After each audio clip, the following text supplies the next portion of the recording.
Do, do, do, do, do, do.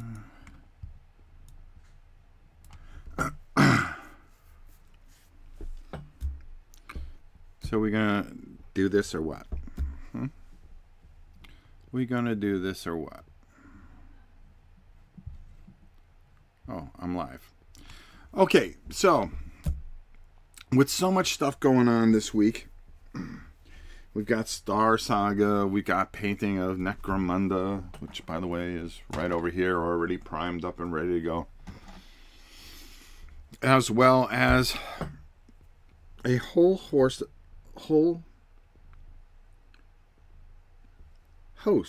of other things to do. We are going to continue our journey of, yes, Cthulhu Kitty. Now, when we last left off, we were actually we went to an inn which was owned by our gnome friend and our half-orc girl barbarian, I think, who is a friend of ours that we had made acquaintances, and we escaped all the bandits and made it to Dragonholt. Now, I'm going to try to go as long as my voice will hold out, and that's where it gets a little sketchy. What do you think? Do you think you can maybe read if there's a problem? Oh, probably not. Ice Guardian, how are you? Gregorius, Orchard, always good to see you. Now, when we last started off, we got a healing potion, if you remember, which I still had put aside. And a wooden trinket that we were able to find.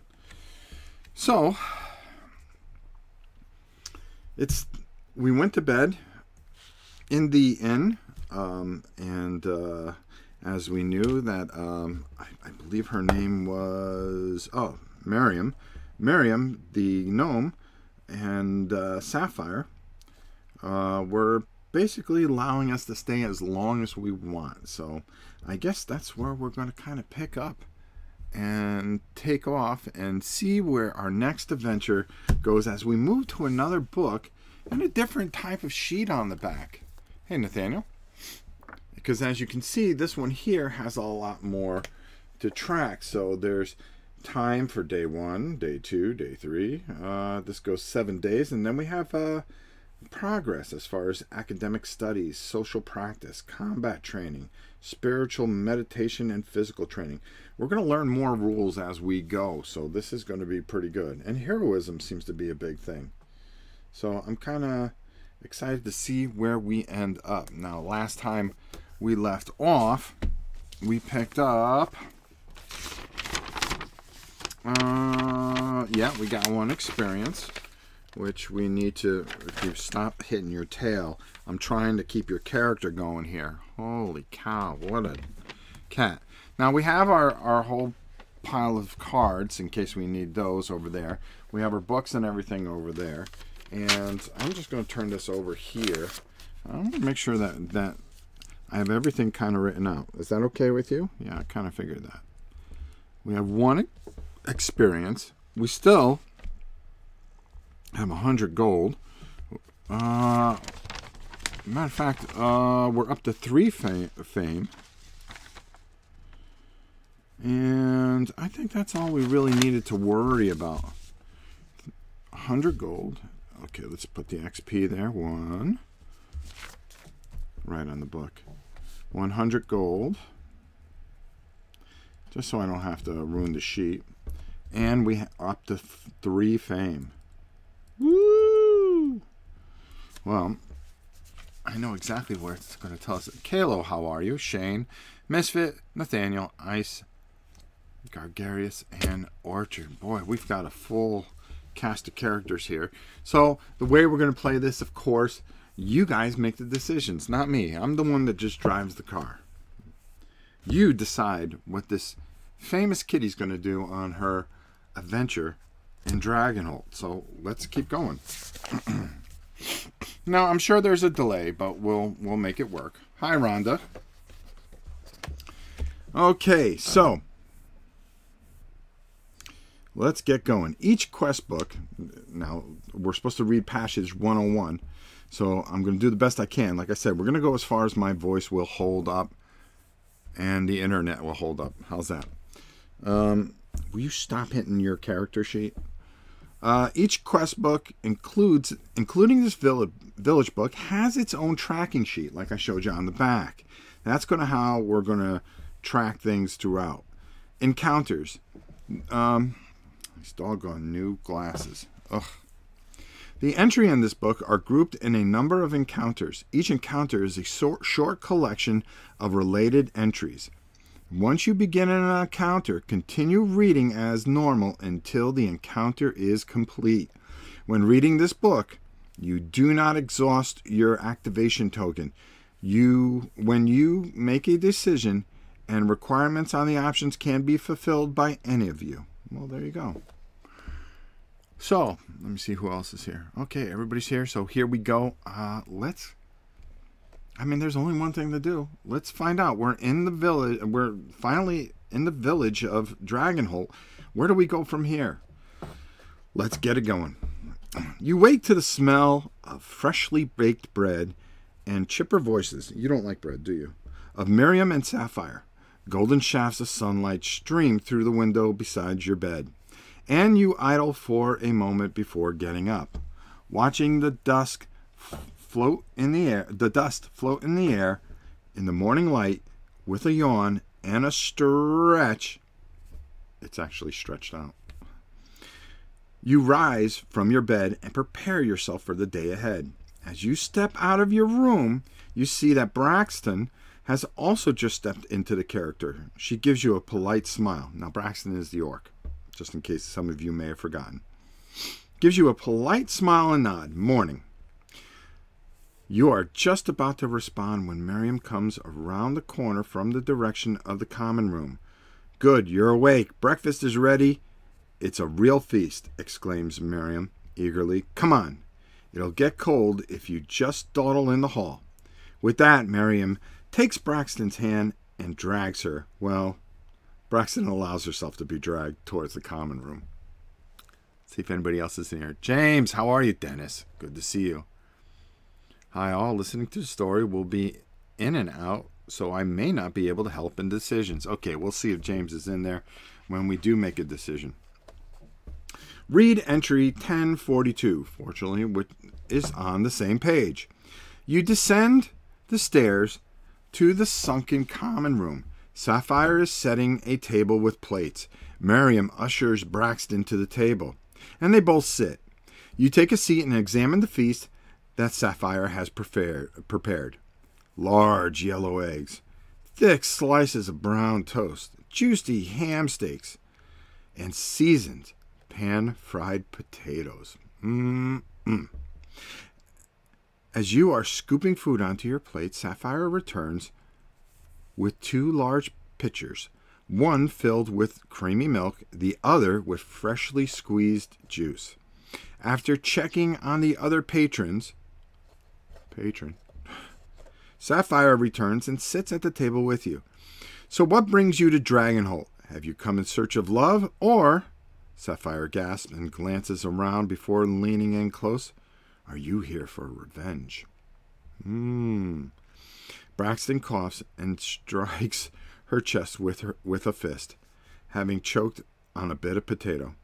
And Miriam begins to laugh. The love of the theatrics runs in the family, I see, mutters Braxton, after a drink of milk. Sapphire blushes lightly and looks back at you. Forgive me. Perhaps I gossip with the neighbors a bit too much. So we have a bunch of misfits. See, and I was thinking the same thing with the bacon. I was hungry too. I mean, with the seasoned potatoes.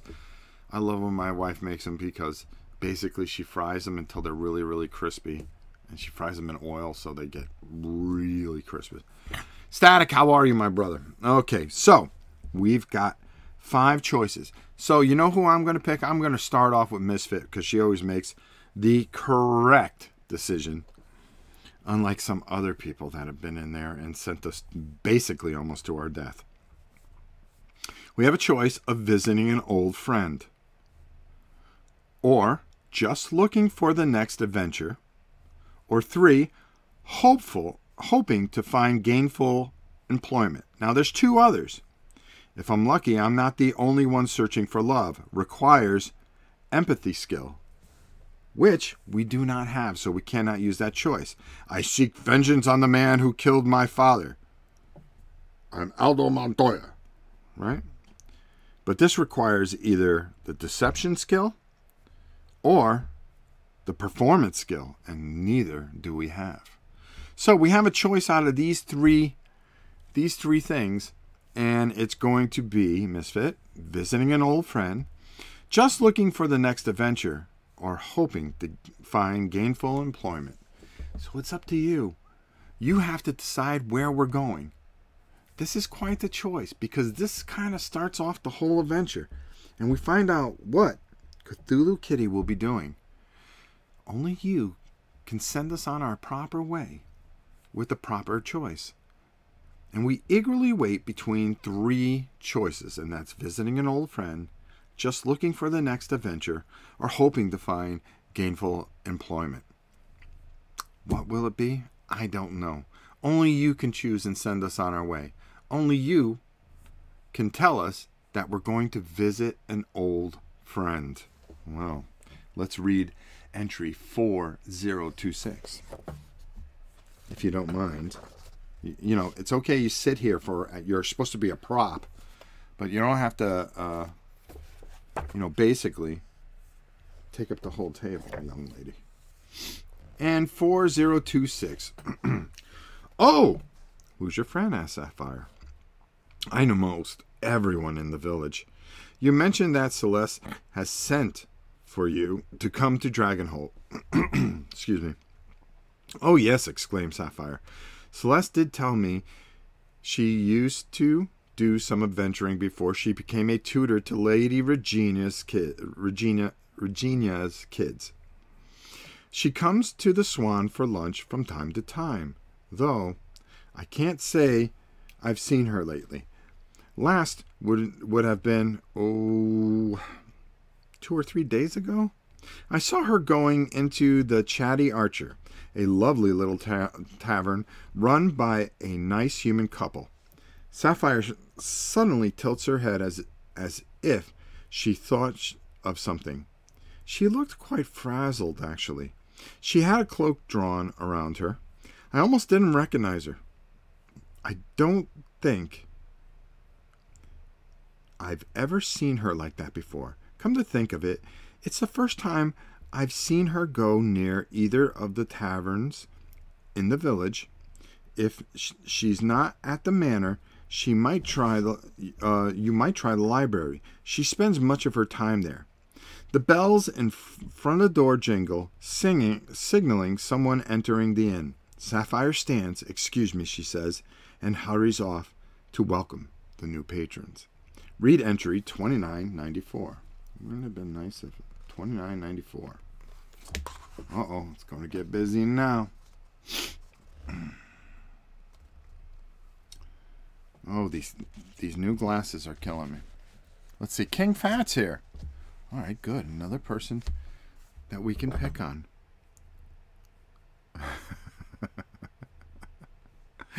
Okay. After breakfast, you return to your room to grab what you'll need before venturing into the village for the day. When you return to the common room, you see that Braxton is also about to set out. Many of the patrons have dispersed since breakfast, but a few remain in the common room, reading or mingling with one another. Miriam is nowhere to be seen. If you have any questions about Dragonholt, don't hesitate to ask me, says Sapphire. Where's Miriam gone off to? Asked Braxton. Oh, that child couldn't wait any longer and ran off to see the old apothecary shop. Sapphire shakes her head. Even if she buys it, it'll be some time before it's up and running. Nasty fire it was. Alarmer fire is nothing to take lightly. If you discovered the hidden message in the letter from Celeste, read 1518. Well, let's read Celeste's letter one last time, just to reintroduce ourselves and see if we can figure out a hidden message. Otherwise, we're supposed to go to 5302. So I'm going to read this to you, my friend. I pray this letter finds you in good health. For once, OCNE. Because I need you to travel. TRAEVL. So she's misspelling a lot of things. As you might have heard, I have taken, spelled incorrectly, once travel taken. Oh, wait a minute. I think we have something here. Everything that's not spelled correctly. We'll come back to that.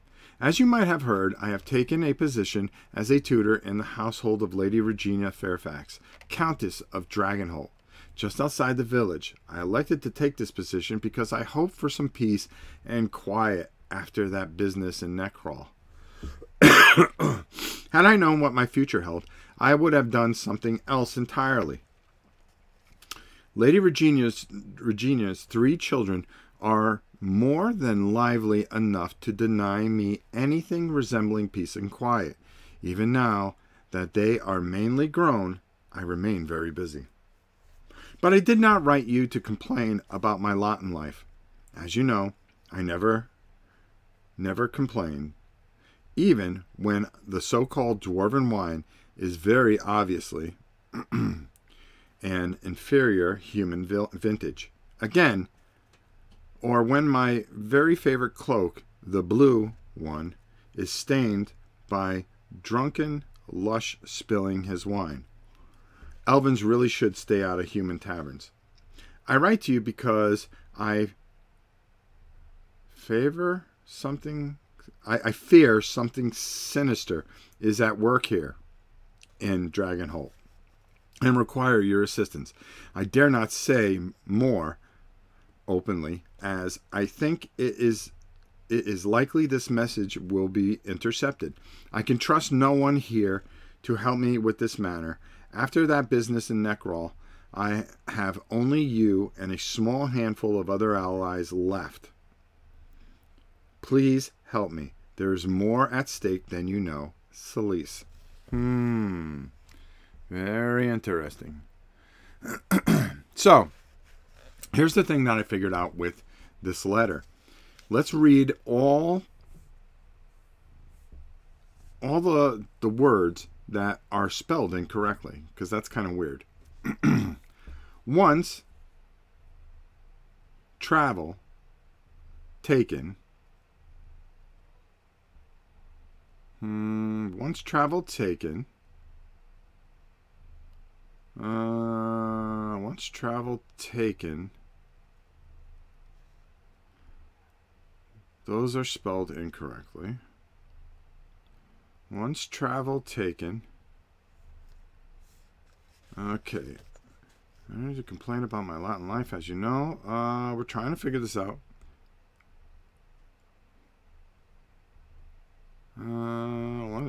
Once travel taken, blue. I don't know if this works out to be anything. Once travel taken, blue. Blue more. Oh, blue fear. Blue fear more.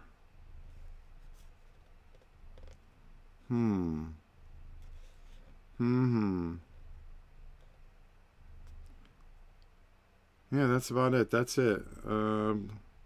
Blue fear more you. Blue fear more you. Seems like okay. Blue fear more you. Once travel taken, blue fear more you. I don't know what that could mean. Blue. Okay. Well, we couldn't figure it out, so guess what? They have taken the road less travel, and that has made all the difference? I don't know. This one's got me a little perplexed. So just to... Since we couldn't find the hidden message, I think we're going to go right to 5302. So let's go there. Maybe we can get to the bottom of this. 53. 53, if you don't mind, of course. 5302. Ah, thank you for your hospitality, Sapphire, says Braxton as she opens the door to leave. Of course, hon, replies Sapphire. Good luck with the guards. Braxton smiles and nods before leaving. You're about to leave yourself when Sapphire stops you. Oh, I almost forgot. If you're going around Dragonholt without a map, you might get lost. It's a small village, but some of the alleyways are real labyrinth.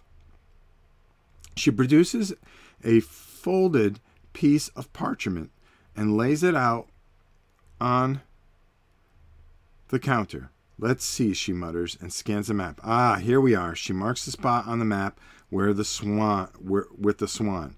She spends a moment marking numerous locations for convenience. Here you are. Don't lose it now, she says as she folds it up, the map, and hands it to you. If you ask any other questions about Dragonholt, come back and ask me. You gain a map of Dragonholt. And here we have the map of Dragonholt. I have it here. And, well, where's the swan? Do you know where the swan is? Oh, here's the swan. At least you're not sitting on the swan. Okay. You gain the map of Dragonholt, and then the next thing is this encounter is complete. Now there's some more text that's going to give us some more rules, which is pretty good. Joe Roberts, what is the word after the misspelled word? Oh, okay. Well, it's too late. We kind of went on, Joe. I wish we could have figured it out. But, you know, something that's kind of good we didn't figure it out, because if you decide to get the game, it gives you another path or different look to the adventure. So, can you give us the spelling, Rob? Oh, I messed up. I should have read this, but I was reading away. I messed it all up, but I went ahead to 5302. That's my fault. We'll just go this way, and then hopefully you guys pick this game up and go the other way. After completing an encounter, use the map of Dragonholt to choose a new location to visit. Each location has 4-digit numbers that correspond to the entry in this book. When you choose a location, read the corresponding entry in the book. If playing with 2 players or more, you will take turns choosing locations to visit. When you choose a location to visit, exhaust your activation token. You become the active player and remain the active player. Okay, that's nothing. During your time in Dragonholt, you might wish to gather information about the village or the country or the event that happened within. Returning to the Swan to speak with Sapphire or visiting the village hall are great ways to gather such information. In addition, you might try to visit local taverns in search of rumors. The encounters in this book take place over multiple days, as tracked on the tracking sheet on the back on the back cover of this book. At the end of each day, an effect on the tracking sheet will instruct you to read a specific entry that bridges the gap between the day that just ended and the next day in the story. The events that occur at each location might change from day to day, and special events might occur on specific days. Oh, that's kind of interesting. However, some locations will have same or similar events on multiple days. You cannot gain the benefits of any single entry more than once each day. There you go. No problem. I'm still at the table waiting to eat. The menu that... Okay. Okay, just making sure I didn't miss anything this time. So, we're at the Swan, which is 7400. But, if you remember, Miriam went to the apothecary shop, which is 6300. Also, we were looking for Celeste, who might just very well be, let's move this out of the way, put that back in there, at the library, which is 2480. Or there was that inn that they were talking about. I can't remember what the name of the inn was. Jeez, do you remember what the name of the inn was? That she was, the Drunken Hog, I think it was, which was 3,500. So, who's going to pick? Who's going to decide? How about Gregorius, since I messed up and I missed you when you asked a question, why don't you decide where we're going to go? The apothecary, the library, or the Drunken Hog? I have a feeling I know what you're going to pick. And while you're deciding to pick, I am going to pick up the water I just spilled. I need that too because my voice is going. Oh, I should know better. Know better. Did it spill on anything? Oh, no. Good. Just plastic. Paper towel. So, let us know what you think. God, I wish I can participate to have some intense... Yeah, you got 3 tests to do tonight, young lady, that you have to take tomorrow. Jeez. All that college stuff. So, we're going after an elf friend after all. Gregorius, the library sounds good. Oh, see, I thought you would go to the end, but that's probably the most obvious of choice, right? Is to go to the end. I just want to make sure that this doesn't leak anywhere. There we go. All right, so let's go to the library. I wish you could stay, Tina. Unfortunately, I know you have a lot of studying, and good luck on those tests, and let me know how you do. Oh, excuse me. Still not feeling well. But we want to get this in. We want to get halfway in because this is going to be a very busy week for us. We have a lot of things to cover. And I did promise a part 2 of this. Okay, the library. All right. The library is large for a village of the size of Dragonholt. It features an antechamber, a main room with rows of bookshelves, and a few side rooms. On most days, one of the side rooms is used as a classroom for the village youth. If 4 or less time has passed, now no time has passed, we read this entry. Otherwise, the library is not open now, and this encounter is complete. Well, we're going to go to 2505 because, after all, here, we'll pretend there's a little cloak on you. There you go. She has a little cloak on her. Okay. Have a good game. Don't mess up like I did last time. We'll try not to get killed. That's the idea. The library's main hall features a tall writing desk underneath, a window set in the ceiling, and 4 walls covered in shelves full of books. Perched atop a stool at a writing desk is a gray-robed, gray-haired human woman sputtering with ink, her quilt scratching as she carefully copies out another letter. If it is day 1 and the story point V6 is not marked, no, V6 is not marked, and it is day 1. If it is day 6, day 7, otherwise read, okay, it's day 1, so we have to go to 7529. Okay. So we're kind of trying to get this story kicked off. 7529 it says. 7529. Okay.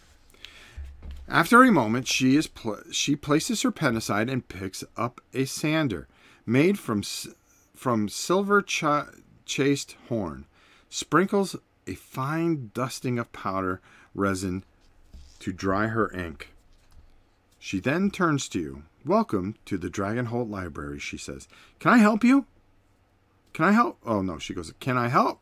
Her question trails off as she takes a look at you for the first time. She takes in your appearance and mannerisms with a critical eye for a moment before asking your name. You tell her, and she blows out a breath she may not have realized she was holding.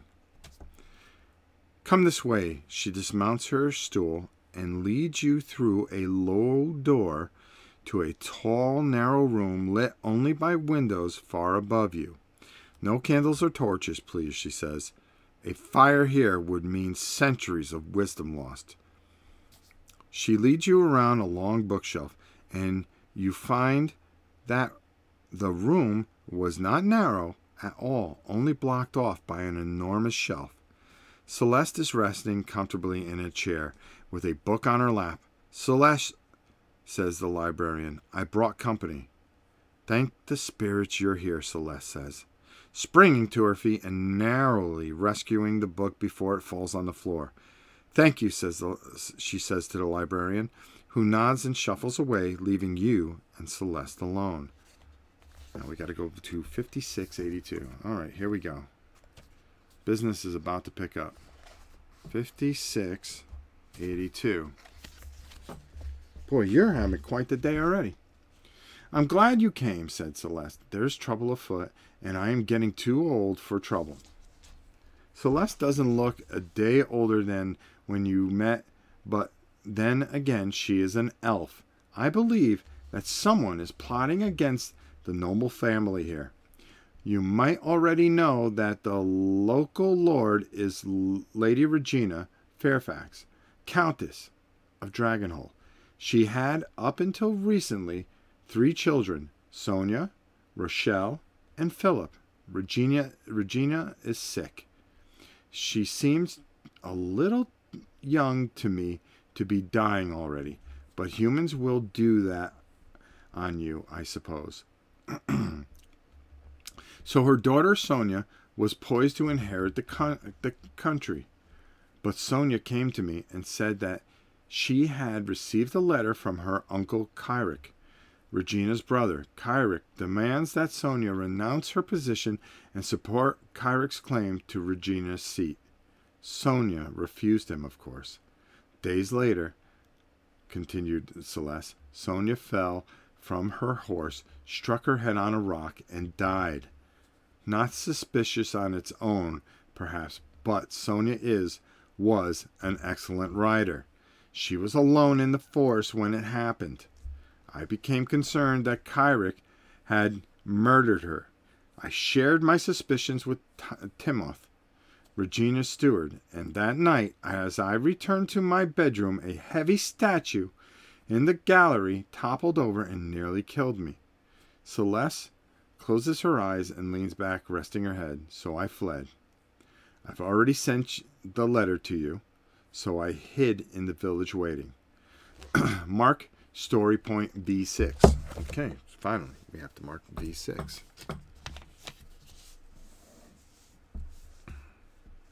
Stop hitting me with your tail.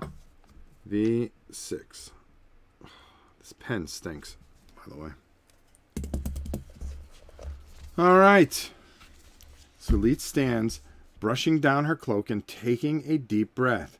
But nothing unusual has happened since then, and Philip and Rochelle remain safe. It would seem the situation is not as dire as I suspected for now. I think it is wise for you to acquaint yourself with villagers, gain their trust. We will need them on our side if it comes to a struggle for leadership. But right now, I will go straight to Lady Regina and tell her everything. Will you come with me? So we have 2 choices here. So since Leland's late for the party, as we always, as always, we'll have Leland pick.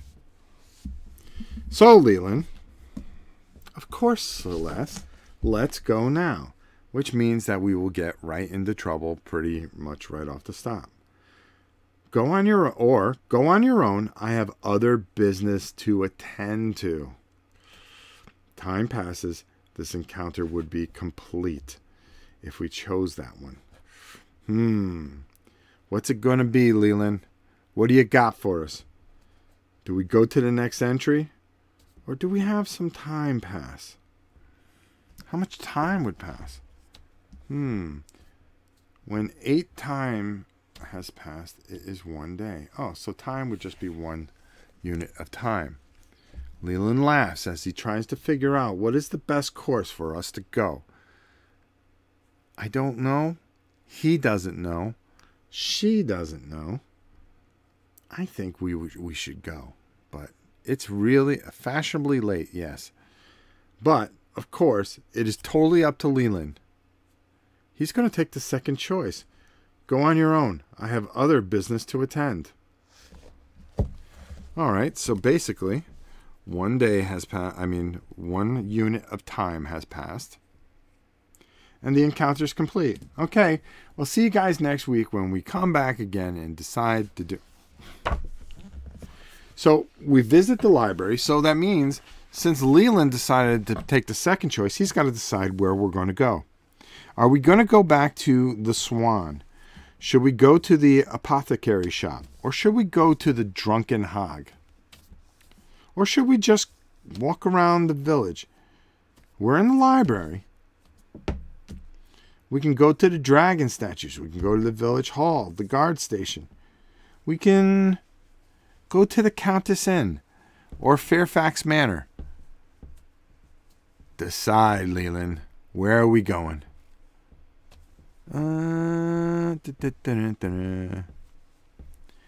Second choice, he said.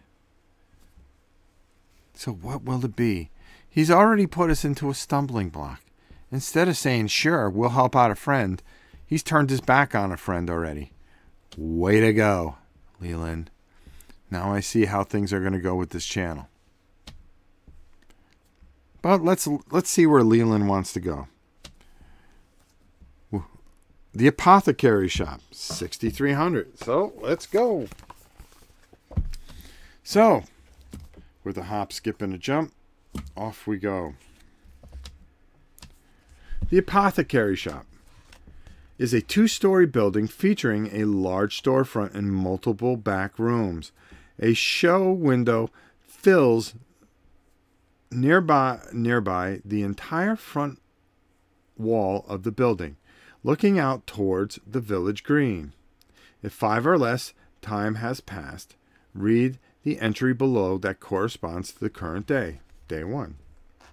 The walls of the apothecary shop are darkened by soot, burnt wood. The front door and its frame are splintered, as if the door had been blown off its frame by an explosion. Several boards fashioned in a sheet are nailed over what was once a large show window. If 0 time has passed today, read entry 7542. If 3 or more time have passed today, read blah blah blah blah. Otherwise, if 0 time has passed,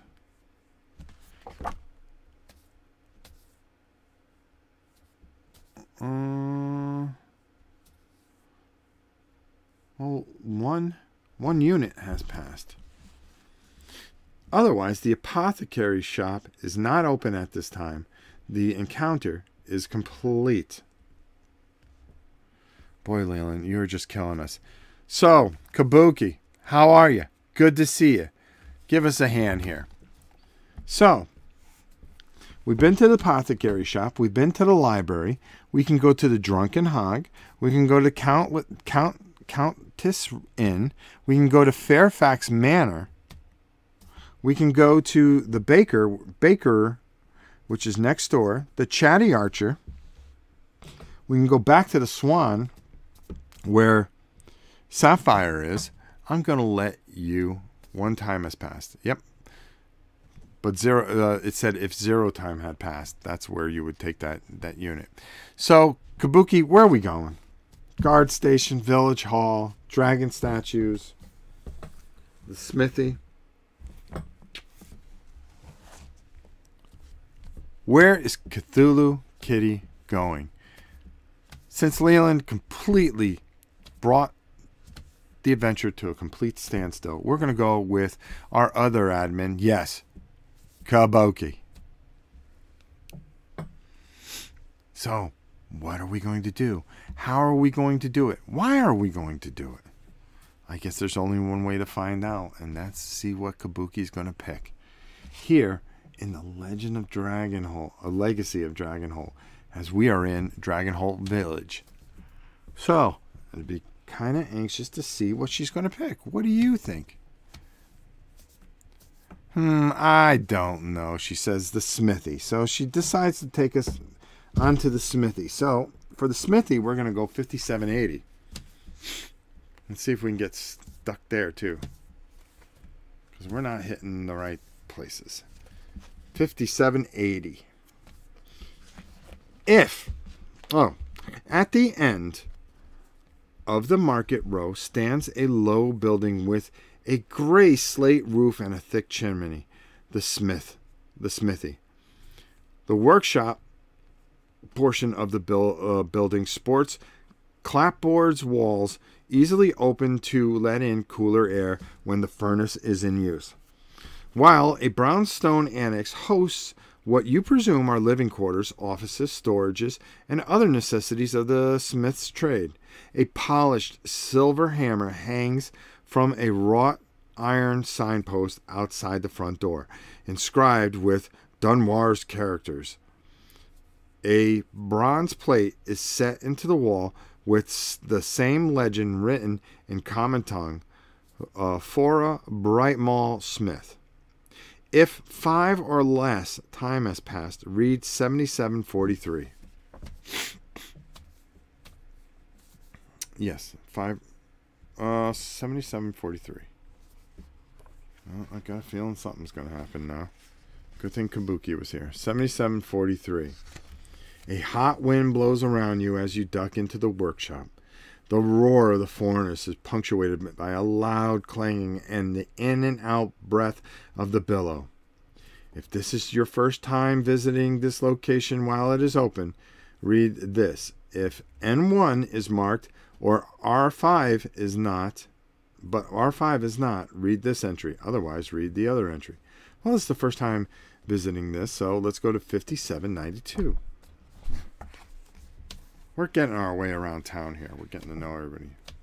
5792. The young dwarf man on the billow pauses in exertion, mopping his brow with a rag and staring at you with frank curiosity. The clanging continues for a few moments more until the smith puts down her hammer and leads back on her padded stool. "What is it, Bryle?" she calls. The apprentice on the billow points in your direction, and the smith twists around at you. "Ah," she says, "a new customer. Come closer. Let me have a look." She lifts a glowing hot piece of metal from her anvil with the aid of sturdy tongs and plunges it into a bucket of water at her side, and then pulls it back out and sets the quenched work in progress aside. The smith is a sturdy-built woman, simply dressed in light white shirt and heavy leather smock. Her auburn hair is pulled back from her face in a tight bun, and her only ornament is a bright silver necklace around her neck with a subtle purple sheen. "For Bright Mall," she says as you approach. "Hand me my crutch, will you?" You find a wooden crutch with a padded grip close by and offer it to her. She takes it, situates it under the left shoulder, and swings herself on one good leg over to the edge of the workshop, away from the heat. Her right leg moves stiffly at her side. "I know what you're thinking," she says. "I must have some great story of battling a troll to a standstill to go with my injury. But I am sad to say I was born this way. Sorry to disappoint." She settles onto a wooden carved chair and lays her crutch to the side. "Welcome to my smithy. My apprentice and I can handle work you need, or perhaps you'd like to browse my stock. I assure you, we Brightmalls are the finest smiths south of Dunwar Mountains." She grins and leans forward, conspiratorially and frankly. "I'm better than most of all those overproud duffers, too." Read entry 4422. 44.22. 44.22. Okay, now we're on to business. Flora directs your attention to her stockroom, which is directly adjoining the workshop and filled with useful items. Trivels and nails and horseshoes and of course, but also swords, daggers, coats of mail, a vicious-looking warhammer, and a wide selection of other implements of adventuring trade. Or, I'm available for special commissions, of course, she adds. Idly fondling her silver necklace. Well, Balthazar he's a journeyman. His rates are much more affordable than mine, she laughs. So here are the choices that we have. And who are we going to pick? Matt. Since it's story time with Papa Rob, you're going to be the kid and you're going to pick the entry. Do. Purchase new equipment. Requires you to spend 25 gold. Contract Flora to forge a magical sword. Requires war rune. Do we have a war rune? No, we have a wooden trinket, though. So we can't use that one. Ask if there is anything you can do to help. Read entry 9888. Leave the smithy. This encounter would be complete. So, Matt, what's it going to be? Do we purchase new equipment and spend 25 of our 100 gold? Do we contract Fiore to forge a magical sword for our friend Cthulhu Kitty? We'll let you pick. We'll let you decide what our fate would be. Or do we just... Oh, no, we can't have the sword because we don't have the war rune. There's only two choices here. Ask if there's anything we can do to help or purchase new equipment. Or leave. Help. Help, Matt says. Boy, you guys are picking things that I never would have picked. But that's why you guys are driving the game today. 9888. Okay, let's see. Where are we going? 9888. You want to help? Fiora asks, her eyebrows raising. You understand that my apprentice actually pays me, right? She reaches for her crutch and stanzas. But I'm sure I can find something useful for you to do. If the story point B1 is marked, read entry 9407. Otherwise, we're going to go to 5281. And, boy, we're bouncing around. 5281. Here we go. I'll tell you what would really help, she says, stomping towards a rack of shelves and paper. There's a silver mine south of here, past Willow's Grove. I'd like to get it reopened, but there's a small goblin problem. You wouldn't know any adventuring heroes who have some free time, would you? We have two choices, and we're going to leave this one to, the Mad Dwarfer, because we're talking to a dwarf. Offered to clear out the silver mine. Requires 3 or more fame. We have 3 fame. Offer your assistance for simpler matters. So we can do either one of these. Should we go clear out the mine? I wonder what the Mad Dwarfer would do. I know what I would do. Or should we offer assistance for simpler matters? We do have 3 fame. That could, because you know that's the way we roll. Because we help people. That's right. So here we are. We're helping our little dwarven friend who has a problem with goblins. Do we help? Or do we go, that may be a little hard. Maybe we should do something else for you. Let's see what the dwarf says. The Mad Dwarfer, who has the choice and desire to push us, offered to clear out the mine. Well, business is about to pick up. We're going to go to 74. I'm sorry, I didn't mean to hit your ear. 74-17. 74-17. And we hit it right on the head, and here we go. Fiore looks up and down before rummaging through a shelf of old papers and forgotten work requests. She crosses to a large table and unrolls an old map, yellowed with age, and delicately places weights on its side. This is the map of the silver mine, she says. It is said to be the richest in the region, but was abandoned during the war when all the workers were pressed into military service. Phew. You nod, absorbing the information, and Fiore continues. After the war, we discovered goblins had taken to living in the mines.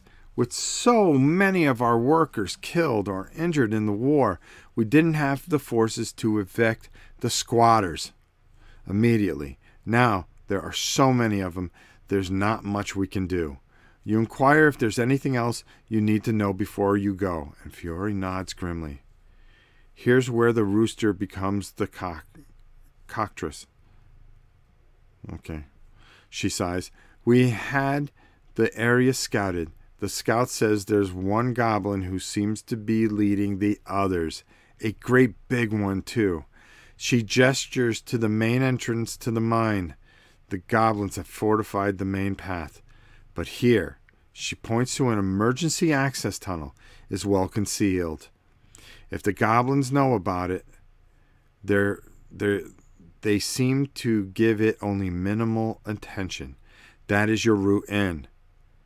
You look at the map, casting your eyes along the twisted passage. The mine is a model of efficiency, with vast majority of the mine dedicated to work, and only a few rooms set aside for alternate purposes. 2 rooms catch your eyes, the pipework and the blastworks. So we're going to ask a question. What are the pipeworks? What can you tell me about the blastworks? Which one do we pick? Which one do we want to know about? James, this is your chance. Do you want to know about the pipeworks or the blastworks? Does it matter which one? Does it boil down to what? I don't know. But we have to make a decision.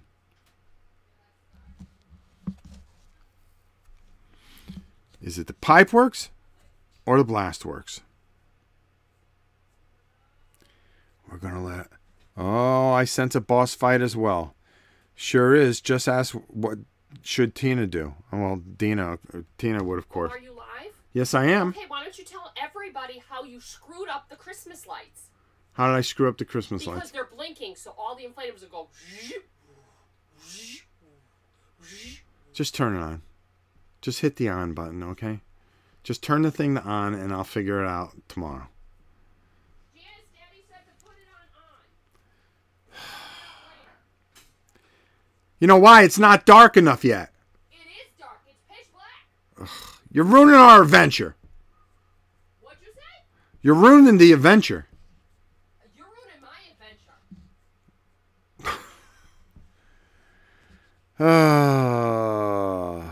Only me. Only me. Uh-oh, Rob. Tina won't be here. Exam tomorrow or something like that. Okay. All right. So, what's it going to be, James?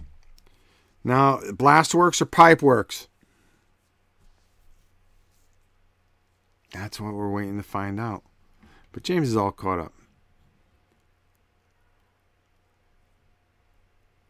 Let's see. Let's see if he said something. Oh, blastworks. I'm sorry. Boy, see, I got distracted by the queen complaining that the lights didn't go on properly. We were involved in this. We were in another world, and then she comes in and just pulls you right out. That woman is evil. All right. 97, 96. 97, 96. She's going to get an earful.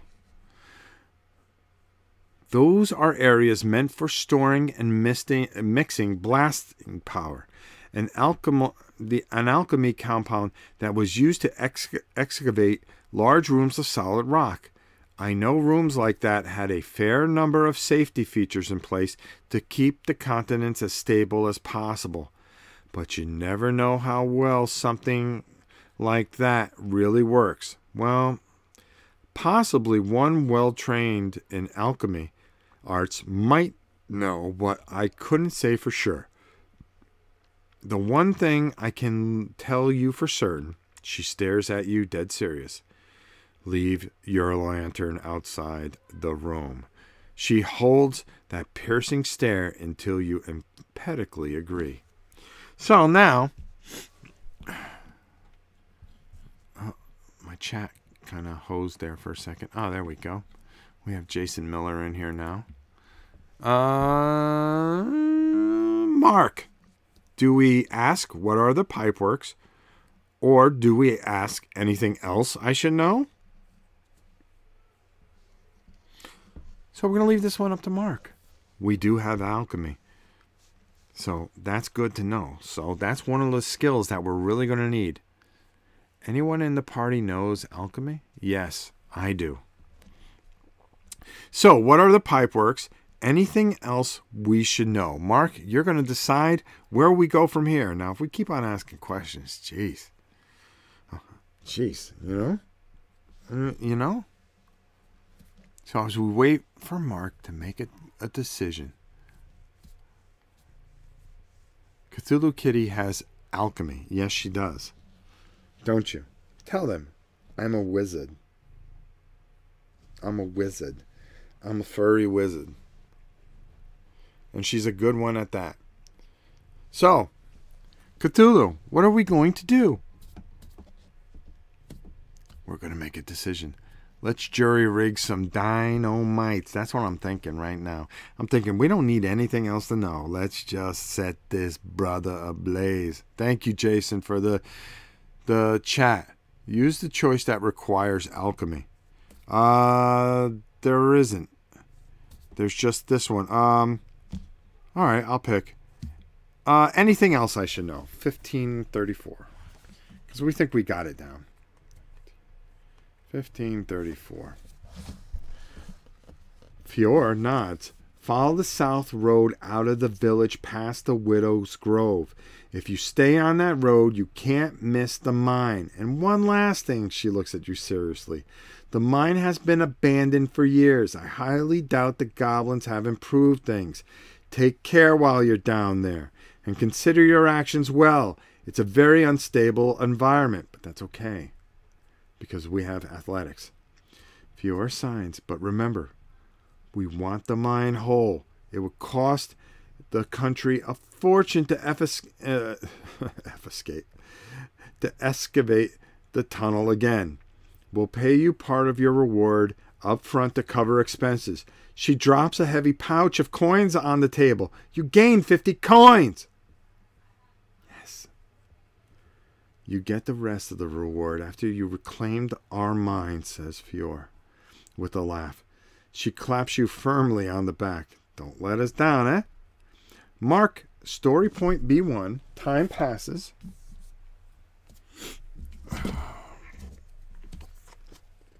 So we're going to mark that B1. Another piece of time passes. Whoop. The encounter is complete. Okay, so like she said, we need to buck out of here in the south.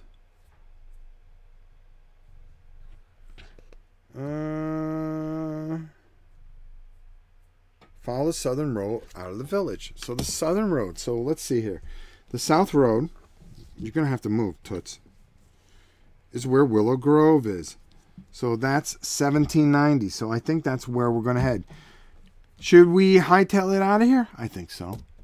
Let's give it a shot, huh?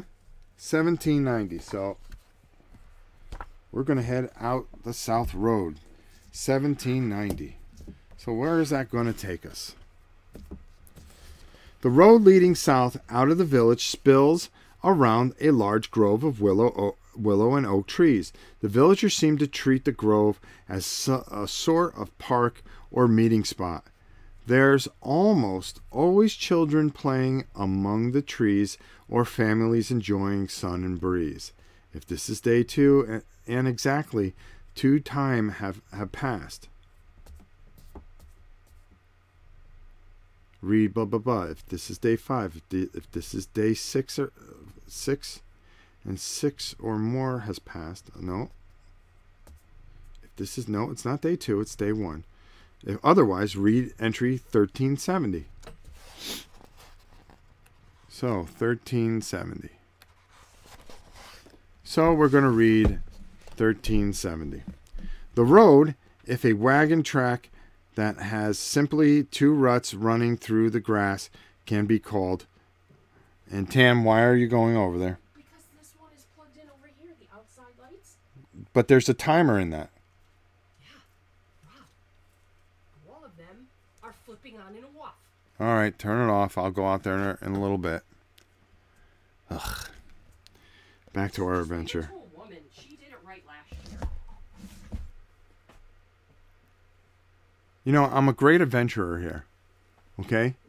Never mind. Lights are not a concern of a great adventurer. Hey, Rob, have to get going. We'll finish watching later. Enjoy your adventure. Hope everyone enjoys the rest of their Sunday as well. Bye, Rhonda. All right. So, let's just read it again. 1370. The road, if it... Ooh, okay. The road, if a wagon track that is simply 2 ruts running through the cuts of grass can be called that. Running south out of Dragonholt and marches past the mill, visibly in the distance as a leaning stone tower beyond the mill hill pile atop one of another, purpling with distance as they reach towards the sky. Head to the mine to the south or return to the village. We're obviously going to go to the mine, aren't we? We're going to go to the mine. So, requires story point B1 be marked. Yep. This encounter is complete. Read entry 1009 in the sliver of silver quest book. So, we're out of this quest book, and we're going to another quest book. Because actually, we're on a quest. Which means we're going to get mauled. Death becomes us, doesn't it? So we're going through. Here we go. And here is time. Time is key. We're going to put this back into here. Put that up there. And it's 1009 to start off this adventure. This can only be... Can we use alchemy to fix the lights? Probably. Cats can see in the dark. Hope he can survive the queen. No matter how I look at it, I'm doomed. Each quest book has its own tracking sheet. Yep, we read that. Okay.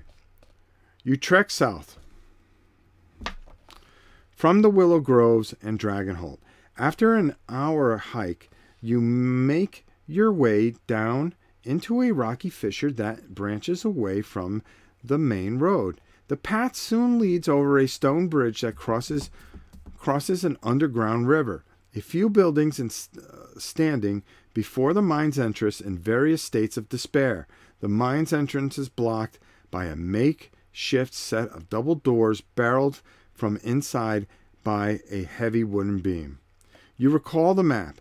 Fiora showed that follow the river's edge to the thick bramble, sliding between a rock face and a ravine and the hazardous thorns. You come across a concealed tunnel you were told about. A narrow and dark passage falls deep into the stone.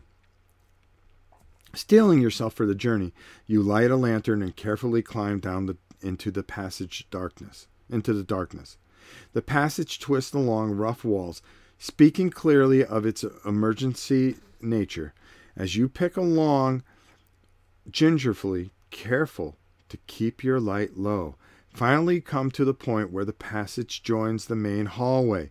Through the opening between the passage and no more than a gap in a rock besides a wooden support beam. You're about to squeeze through when you hear approaching footsteps and voices of two goblins idly jabbering with one another as they patrol. Do you ambush the patrol of goblins or hide until the patrol passes? Oh boy, monster, this is your pick. Tie a dagger to Cthulhu's kitty's tail and send her down the mine first. You know, it's a pretty good idea. So, monster, what are we going to do? Ambush the patrolling goblins? Hide until the patrol has passed? It's pretty much up to you, my brother. You're the one that's got to take us on this. Are you going to make the smart choice? And maybe hide back a little bit, see what's going on? Or are you going to go in there like Han Solo and just shoot everything up? The choice is yours, my friend. We have 150 gold, which we're saving because we're going to buy all kinds of stuff. Hopefully we can complete this great quest. Or at least get to a point where, before my voice runs out, which it is fading pretty quickly. And so, with no fear in our heart, and nothing more than complete and utter bravery, feeling our oats, and knowing our Cthulhu kitty, we are going to ambush the patrol of goblins and catch them by surprise. Page 1880. Boy, this can't be good. You wait quietly until the goblins are just outside the passage. You leap forward just as one of them notices the light from your lantern. The sudden movement caused both of them to shriek and scramble for their weapons. Do we A? Monster, I'm going to let you pick this again. Grebo shoots first. I'm going to let you pick this one again, monster. Rush at the goblins and attack. Blast them with a gout of flame. Which we would have to have the arcane skill. Do we have the arcane skill? No, we have alchemy, though. Boy, we really could have used arcane skill. Wait for them to attack you first. So, we only have two choices here. Rush at the goblins and attack, or wait for them to attack you first. What's it going to be, monster? You got us into this. How you going to get us out of it? I'm not going to put this kind of pressure on everybody else. It's what would Tina do move. Yeah, pretty much. Tina just starts swinging. That girl got no fear. No fear whatsoever. So, monster, X150. Our brother from another mother. What's it going to be? Rush them, he says. Rush them. 2681. You let out a savage growl. Go ahead, let out a savage growl. That startles the goblins into dropping their spears. Then you lunge forward, grab their outstretched arms, leaning your body into a spin, pull the goblins off their feet into an arc, slamming them both roughly into the wall, and the pair collapse as you release them. You've congratulating yourself on your combat maneuver when one of the wall supports shifts slightly, groaning, and curtains of dust rain from the ceiling. You freeze instinctively, but a moment later the dust stops. You make note to be more careful in the future. Mark, story point A2.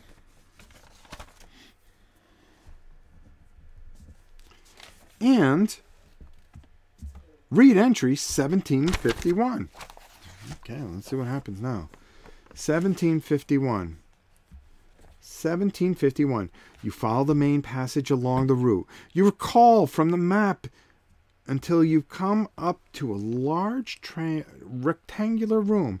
On the left is a vast stone throw. A pipe nearly an arm's length across emerges upwards from the stone floor to deposit water into the trough. Stone trough, sorry.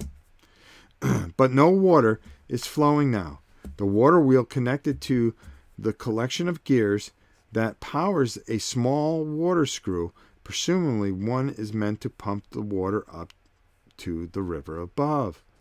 Along the back wall is an iron walkway, elevated above the ground. Under the walkway, a large furnace is set into the wall, cold and dark. Above, along the walkway, are a series of levers and wheels. Do you, A, heat the furnace and get the pipe works running again? We would need this craftsmanship, which we do not have, or reasoning, which up to now we have shown none. So we cannot do that. Blindly attempt to activate the pipe system, or ignore the pipe system and continue onward. Who are we going to pick for that one? Well, Ice Guardian, what's it going to be? Oh, hey, Mimi. So, Ice Guardian, what is it going to be?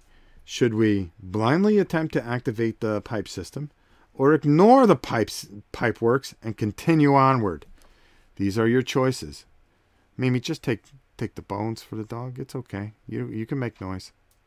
She's trying to be so silent. Ah, there you go. You knocked everything over. But we're not worried about Mimi picking the bones. We're worried about what Ice Guardian's going to pick. He says to blindly attempt to activate the pipe system. Boy, you are some of the bravest people I have ever seen in my life. I mean, there's no caution to the wind with you. None. So we're going to blindly attempt to do that. So what does that mean? We're going to read 5760. And I have a feeling that 5760 isn't going to be very kind to us. You have to shovel and begin to load coal from a nearby pile into the furnace.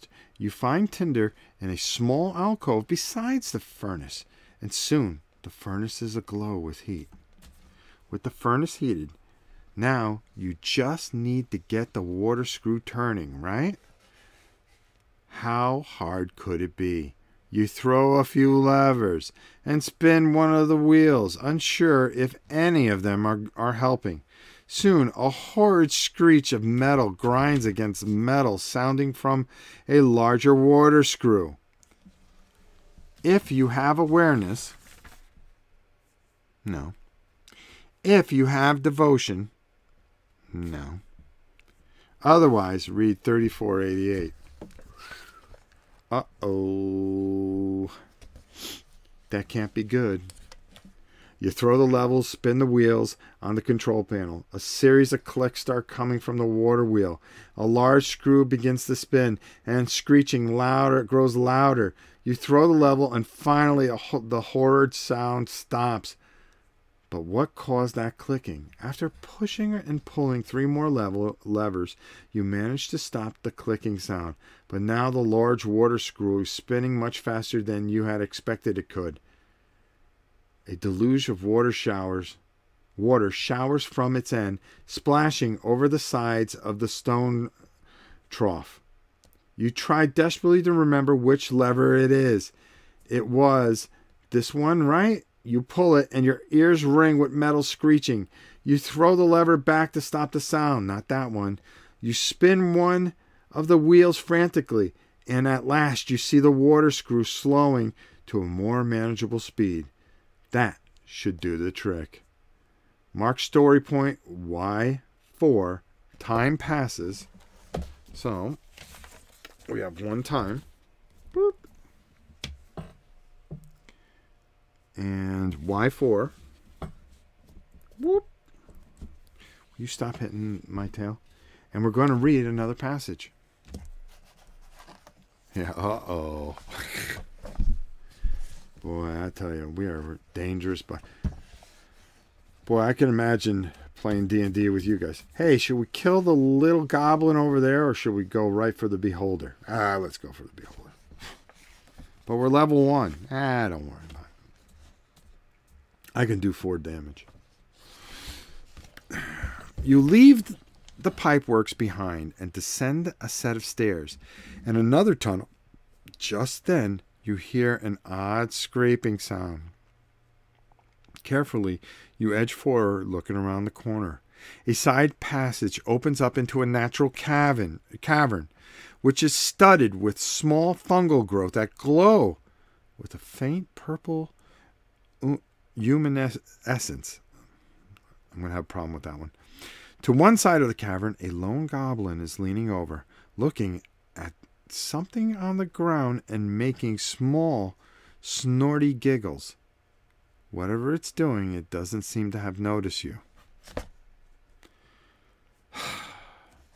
Do we draw your weapon and attack? Sneak up behind the goblin and subdue it quietly.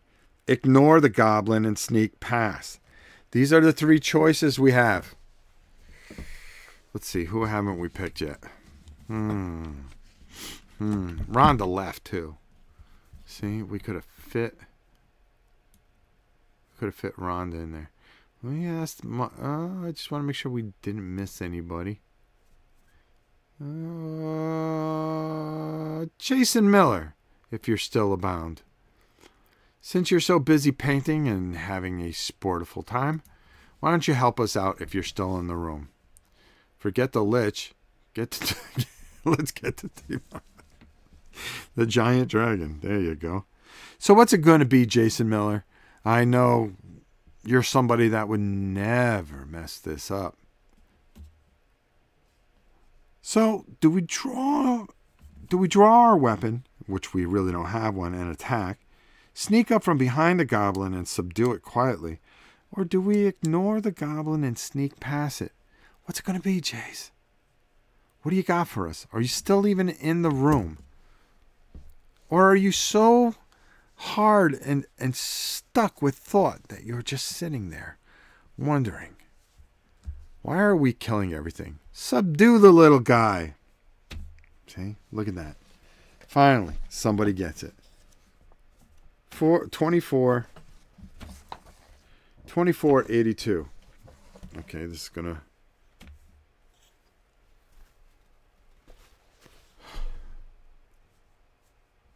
Thought I was going to sneeze. Oh, goodness me. Not easy doing this with a cold, fellas. All right, sneak up and subdue. Here we go. Seems like a cool game. It sure is, Garth. Hope you stick around because you're going to pick next. On silent feet, you slink into the cavern like a shadow. You're only just out of reach of when the creature suddenly stands and jabbers something to itself under its breath. The goblin reaches for the dagger at its belt. If you have brawling skill or stealth, which we have both, we're going to read 8696. What do you think? This is getting good. 8696. Jeez, don't mess with the thing. Silly cat. 8696. With a practiced motion, you grab the goblin lightning fast. Wrap it in a powerful chokehold. What is this? UCF? UFC? UCF is a college. The goblin is so shocked it barely remembers to struggle, and before long it goes limp into your arms.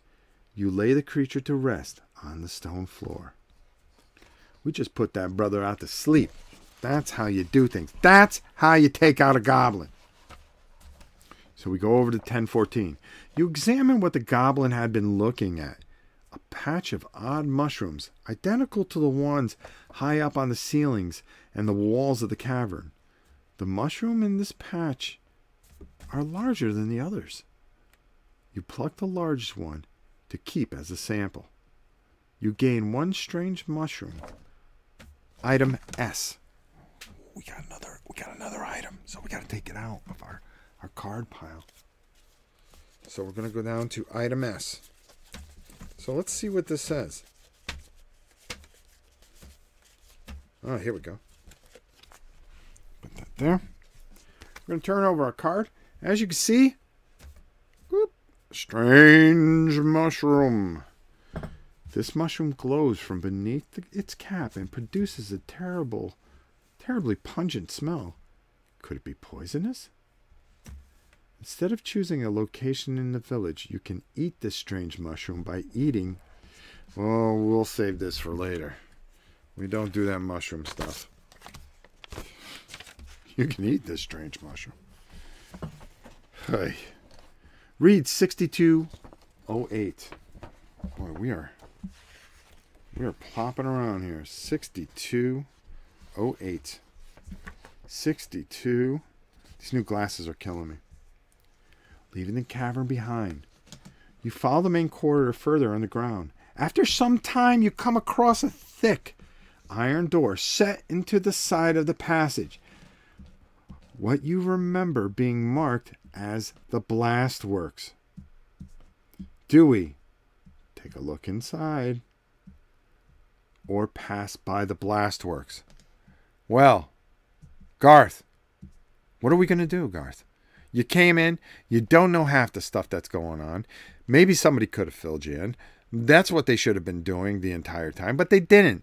None of the chat decided to fill you in on the story, so now you have to make a blind choice, and our whole adventure is up to you. Take a look inside. This option does not exhaust your activation token or pass by the blastworks. What are we going to do? I'm barely holding up. We've got to get going here before this voice completely goes out. I think Rob's eaten a shroom before. No, I've never eaten. I've never done a drug in my life.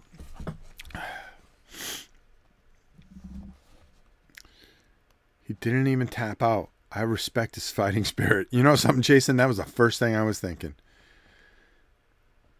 Really. I think, oh, okay, we've already read that. He didn't even tap out. He just went out. I say we look inside. I have been there, and I have been there. Oh, Garth hasn't been there. So we're going to look inside. And we're going to read 7053. Cthulhu, you're going to take a look in here. I hope nothing bad happens to you. 7053.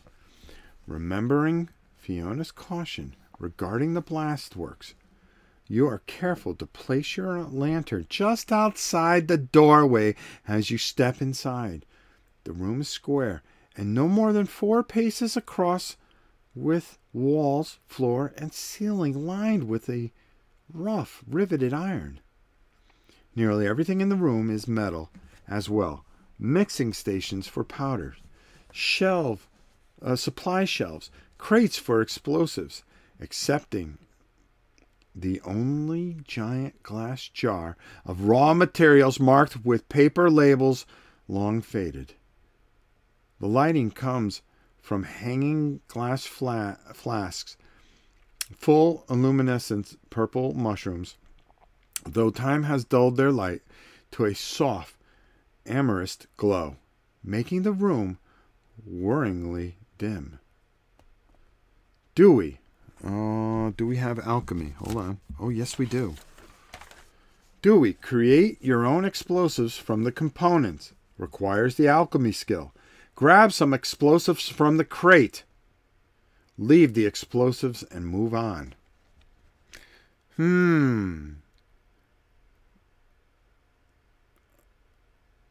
Well, I'll tell you what, Dreadnought. There's only one way to find out. You're going to pick, if you don't mind helping us out. Should we create our own explosives, which we can because we have the alchemy skill? Grab some explosives from the crates. Leave the explosives and move on.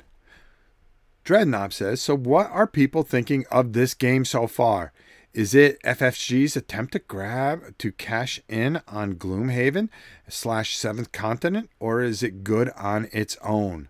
I think it's good on its own, to be honest with you. But we're going to let you pick and see what your choice does for our adventure. And you make the decision whether this is a cash grab or not. What do you think? Why don't you take a look? You're going to pick the next thing that happens. So, What's it going to be, my good friend? Grab him. He says grab some explosive from the crates. 1484. That's where we're going. So let's find out what happens. Oh my. 1484. You search the crates, push aside piles of straws in search of some usable explosives. It seems the crates have been ransacked already. And, at first, all you find are broken casings, discarded fuses, and a thin layer of blasting powder at the bottom of a crate. If you have the awareness skill, we don't. If you have, or reasoning skill, we have to read that entry. Otherwise, we have to go to 7684. Jeez, I think we should have made some explosive. 7684. 7684. You continue searching and soon discover a crate that must have been missed when the room was ransacked. Among the straw, you find nearly a half a dozen explosives that are still intact. You take a few of them, not sure what is to come deeper in the mind.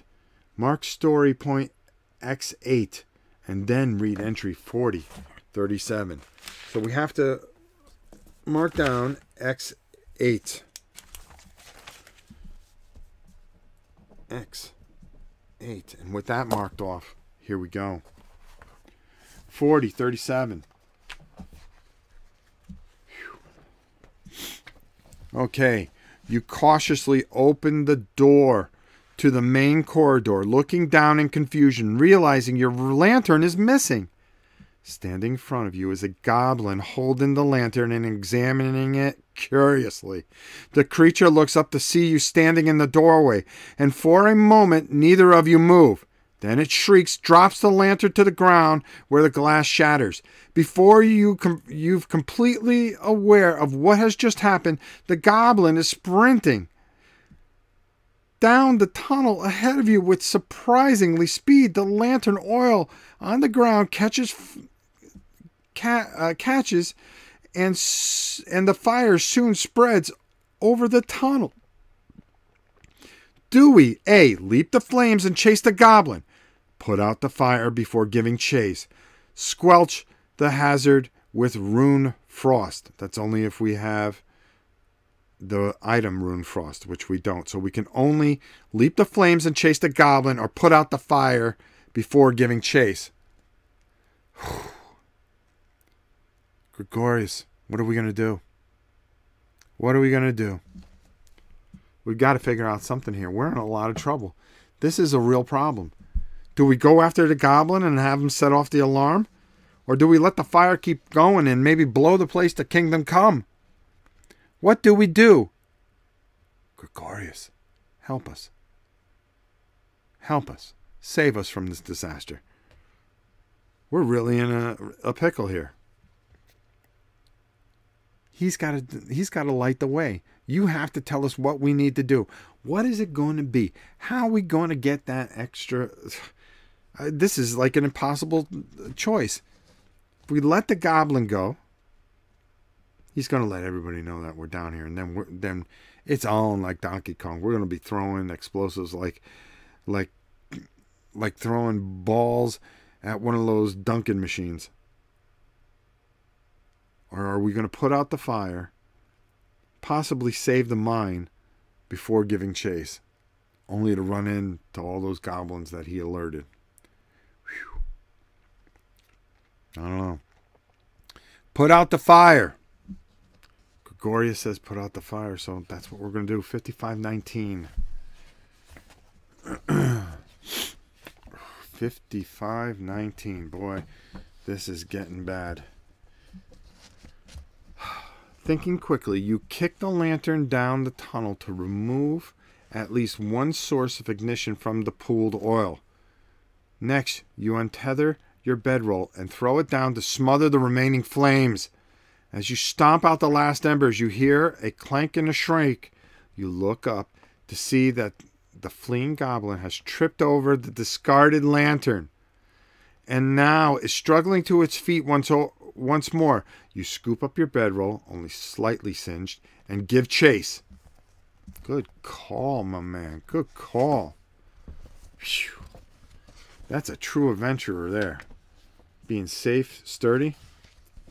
You keep running, following the goblin to what appears to be a way station for mining carts, nearly empty except for a pair of carts sitting on a downward sloped track. Without slowing down, the goblin jumps into the front cart and releases the brake lever. The cart quickly picks up speed and glides along the track, and the goblin rider lets out a self-satisfying cackle. You leap into the other car, lift the brake, and soon speed after the creature. The cart's careening in the dimly lit mine tunnels, increasing in speed as the track takes you deeper underground. The goblin takes no notice of your rolling pursuit. You're gaining on it. The creature hefts a sizable rock from the cart and holds it overhead, ready to toss it into your direction.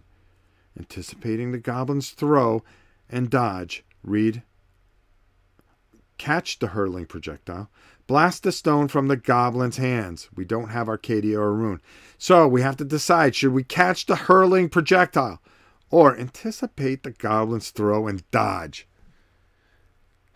Whew. Ice Guardian, what's it going to be? Woof.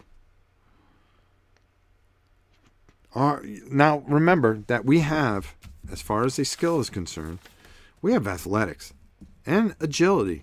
This might come to help us out a bit. I refuse to eat the monkey brains. Indiana Jones.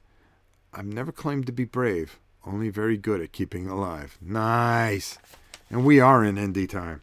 So what's it going to be? What's it going to be? Ice Guardian, help us out. Do we anticipate the throw? Or do we catch the projectile? Only you can decide. Only you can take us a little bit further in this adventure. The mighty Ice Guardian thinks. Need the choices again. Wasn't listening. Catch the hurtling projectile. We have the goblin that's going to throw a sizable rock at us. Or do we anticipate the goblin's throw and dodge it? It's up to you. This might be good because he says catch it. He says catch the projectile. Yeah, okay, Babe Ruth. 27-15. This can't be good. You lower your hips and brace yourself to receive the hurling rock. The creature heaves and tosses the stone with all of its might. The projectile, roughly the size of your head, tumbles through the air straight towards your chest. If you have 2 or more of the following skills, athletic, brawling, and endurance, read 9801. Otherwise, read something else. We have athletics. We have brawling. All right, that might have just saved us. That just might have saved us, Ice Guardian. LOL, I ain't scared. I am. 9801. 9801. Oh, excuse me. Oh, catching that rock. Whew, was dusty. You snatched a rock out of the air and grinned savagely at the goblin. The creature shrinks and shrinks down inside the cart. A wise decision as you hurl the stone to shatter against the rim of the mini-cart, showering the creature in gravel. Read 2472. 2472. The passage opens into a much larger natural cavern, eroded by an underground river over the centuries. The chamber is several paces across and extends to the right far into the darkness. The track ahead crosses over a bridge over a narrow channel of water before coming to an abrupt end at a buffer stop. As soon as the goblin cart clears the bridge, the creature leaps out, tucking into a nimble roll before bouncing back to its feet and turning to face you. The abandoned cart crashes into a buffer stop with a copious ringing of iron. Your cart crosses the bridge and is only a moment from colliding with the cart ahead and coming to a dead halt. Do you A. throw the brake lever, B. leap from the minecart to safety, C. use the cart's momentum to launch a flying assault? Kind of like that one. Tumble from the cart and fire at the goblin if you have the archery skill. No. No.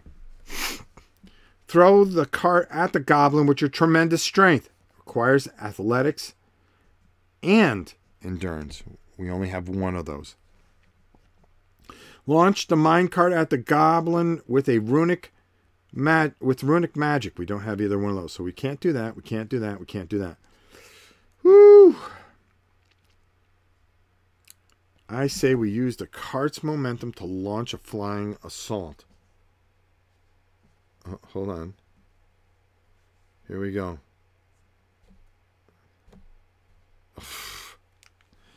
Okay. That was Tina letting us know what her situation is. Poor Tina.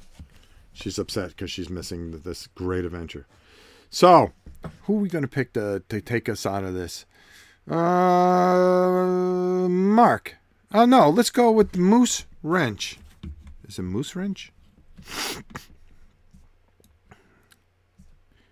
Moose Monkey Wrench. If you're still in there, if you're still in here, what are we going to do? Throw the brake lever, leap from the minecart to safety, use the cart's momentum to launch a flying assault.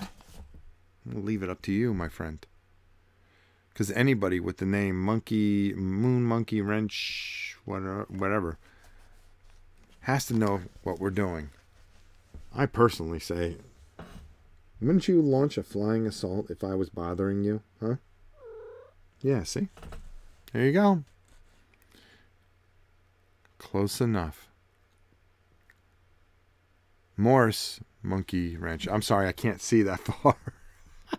New glasses. And they're bifocal, so I'm trying to get used to them. So what is it going to be? We do not seem to have many skills. Oh, we've got 8 skills, but you're only allowed to carry 8. It just seems that every time we need a skill, we don't have it. Use the cart's momentum. Use the cart's momentum to launch a flying assault. That almost spent my voice. 35-23. You brace yourself for impact. Just as the cart collides with the blockade, you leap forward, allowing your momentum to launch you through the air straight towards the goblin. Time seems to slow around you, and the creature's face turns from triumph to objective horror. If you have the brawling skill, which we do, we're going to read 95-89. 95-89. You cup one hand around your other fist and bring your weight down on the goblin's head like a meteor. The force of the blow throws the creature to the ground, causing its body to bounce off the rough stone. You shake off the tremors of adrenaline, and you see that the goblin lies motionless on the cavern floor. Nice job, Monkey Wrench. Way to bring the heat. 63-23. 63-23. Having dealt with the fleeing goblin, you take a better look around at your surroundings. The larger tunnel was clearly carved by the underground river, but the back of the wall has been braced with a sturdy wooden beam, and multiple mine shafts have been dug through the stone. To the left, the tunnel is blocked off by a dam made of tarred wood and fortified with iron bands. Water from beyond the dam spills into the channel that passes underneath the bridge you rode over in the minecart. To the right, a natural passage continues on until you can no longer see its walls through the darkness. Braced against one of the support beams, some 10 paces away, stands a rickety wooden shack that must have once served as the foreman's office. If you have reached H6, a story point H6 is marked. Is it? H6. No. Otherwise, we're going to have to read 4356. The dam below in the middle from years of water pressure. The dam bows in the middle from years of water pressure. Water pours through gaps along the top of the dam that you take to be emergency overflow relief. Despite the water pouring forth, the dam still creaks occasionally under immense pressure of the river it holds back. The water channel you cross is swollen far beyond intended levels, and a thick layer of water covers the ground and drains down into multiple mine shafts that lead away from the main chamber.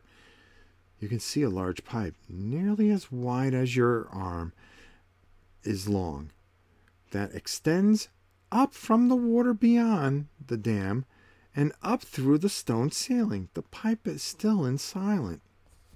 Read passage 1511. Suddenly you realize that 2 goblins have been standing a few paces away from you for some time. One of them holding a spear and gawks at its incapacitated comrade. The other carries a bow and stares wide-eyed in your direction. The goblin archer clutches at the... Oh, excuse me. I apologize. Ugh. Too much water. Clutches at the arrows in a makeshift quiver at its belt. The spear-wielding goblin turns its gaze towards you and rushes at you. There's no editing that part out. That was awesome. Hold on. Let me see here. Curious. Does this game board... When does the game board come into play? When we're in town. All right, here we go. So, the goblin archer clutches the arrow, making a makeshift quiver. The spear-wielding goblin turns its gaze towards you and's rushing at you, shouting. What do? Brace yourself to receive the charge?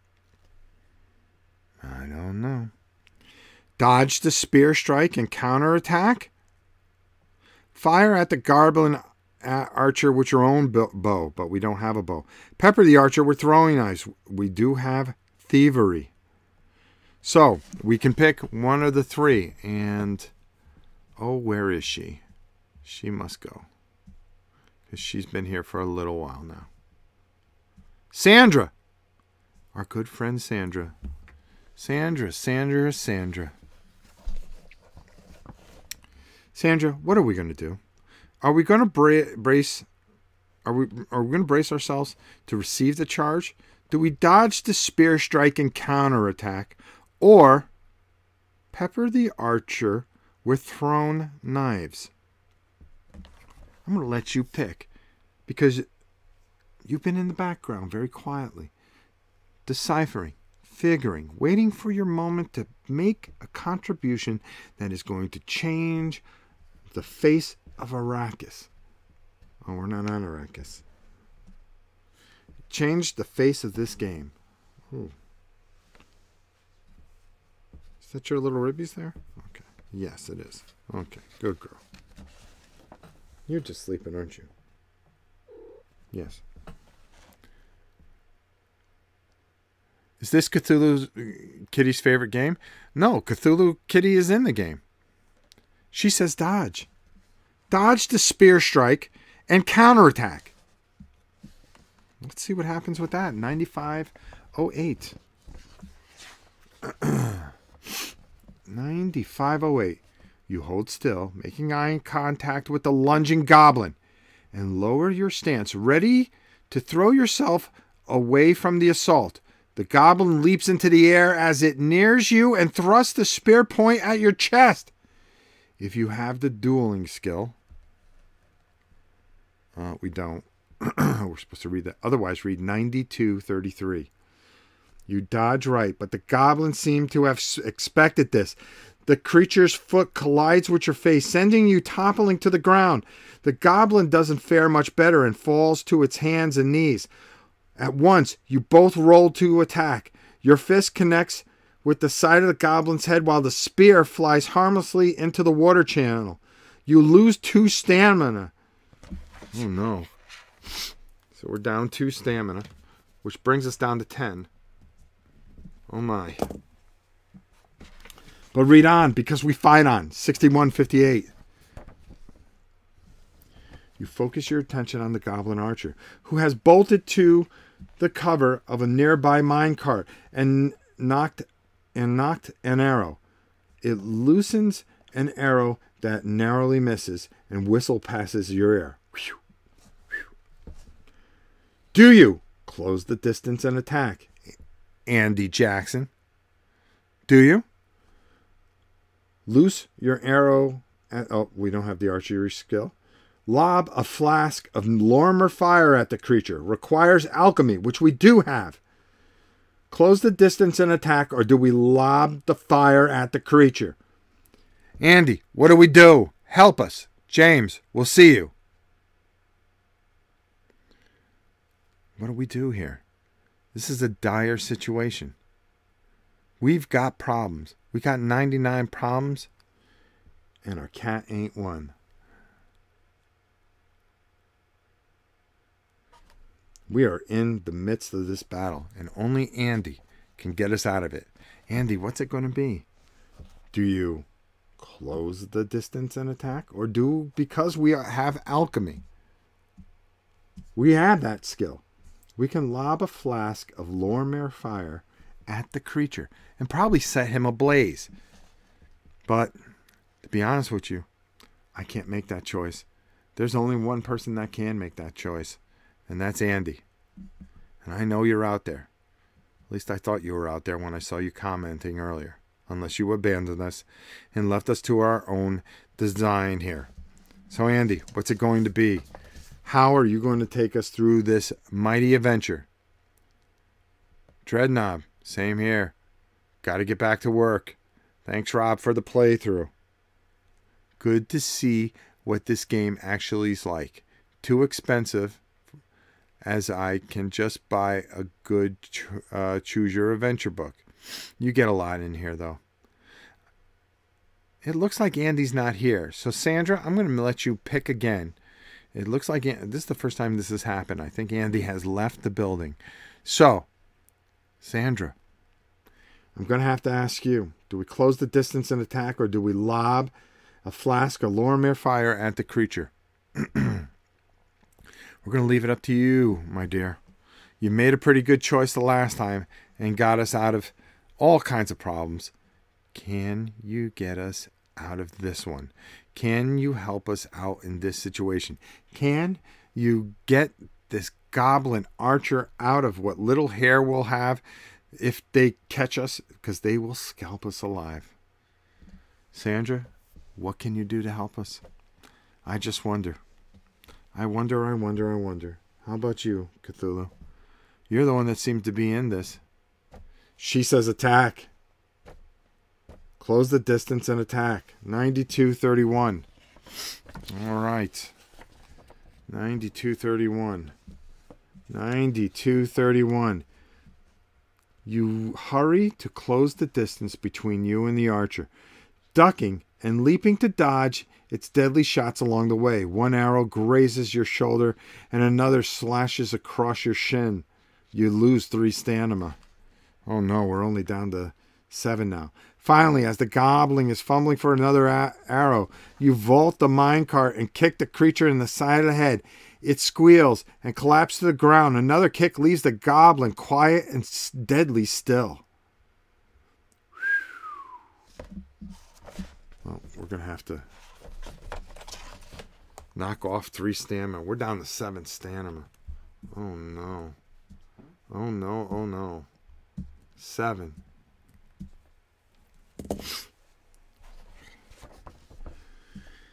Now we have to read 1420.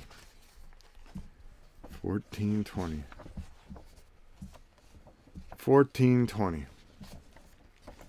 Just as you think you might have found some peace, you hear a sound like oncoming thunder. At the time, the noise resolves into sounds of countless goblin feet flooding into the cavern. In the moments, the chamber is filled with goblins flowing out of the tunnel and packing shoulder to shoulder in a ring surrounding you.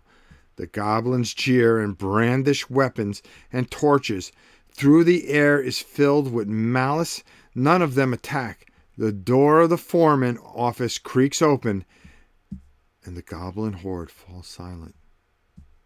In the doorway stands the single largest goblin you have ever seen, easily half, again, the height of any other goblin, and as wide as he is, tall, rolls of fat cascading from his chin, unlike the other goblins, who wear no more than worn leathers.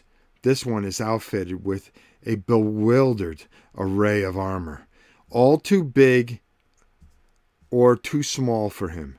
A fine breastplate has been deconstructed into sections and lashes awkwardly across his mighty chest. I put the mighty part in there.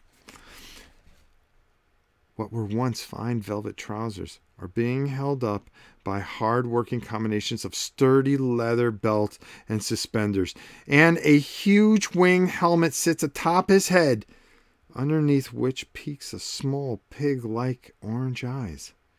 The vast goblins survey the room with a superior glare and idly finger an iridescent stone fragment on a cord around his neck.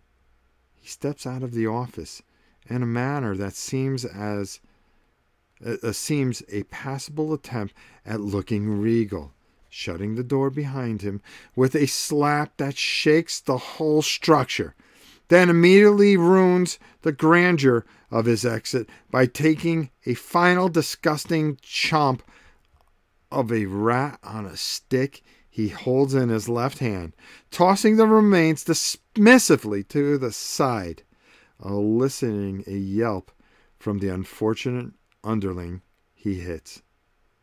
I am the great Spalig, king of all goblins, he bellows, throwing his arms wide, spraying bits of half-chewed rats from his maw. So, here's our choices. We reply by saying, who? Or we reply saying, you must leave this place. Or we reply, but we do not have either one of these skills, so we cannot. So do we threaten them, or do we just go, who?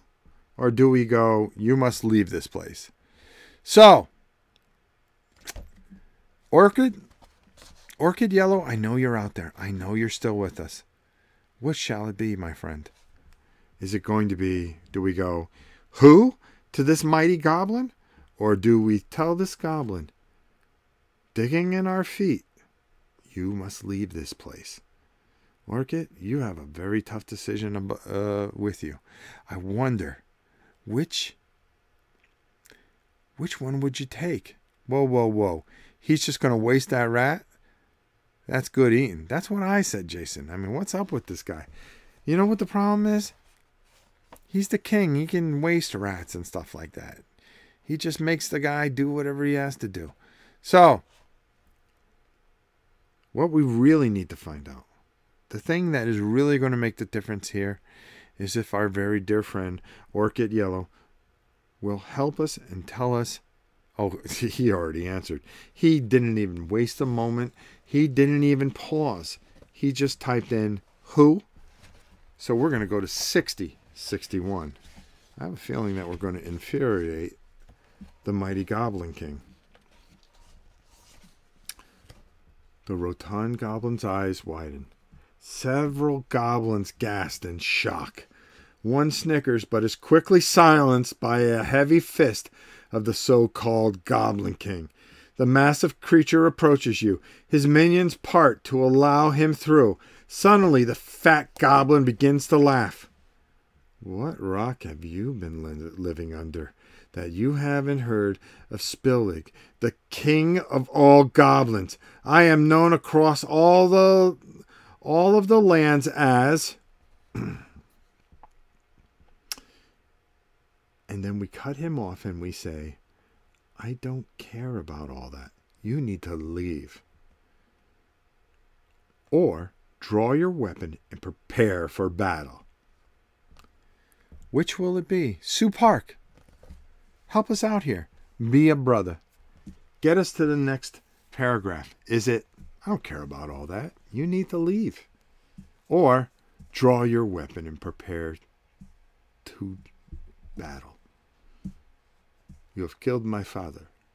I am Aldo Montoya. You have killed my father. And I am here for vengeance. You have killed my father. Prepare to die. So as we wait for Sue Park to make a decision,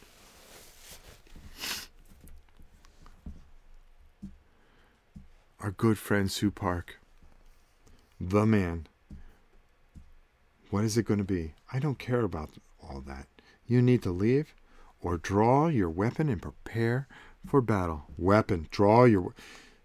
Sue Park says to draw your weapon and prepare for battle. So 5074, here we come. You draw your weapon and fall into combat stance. Spillig smirks and snorts a laugh. You think you're a match for me, Spillig, king of all goblins? He shouts something to his goblin minions and holds up his hand to the shrills and cheers of his cohorts. He holds out a meaty club, and the crowd parts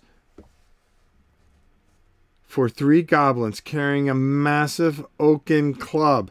Spillig takes it from them with satisfaction, patting its gnarled surface as they scurry away. Spillig bellows out a deep, joyous laugh, and the goblins all around you cackle with glee. The rotund goblin roars and sweeps his club through the air overhead. Oh, putting too much in this. Time out. Time out.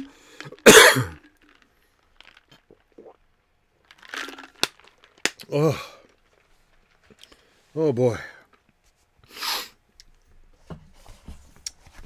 This is too intense.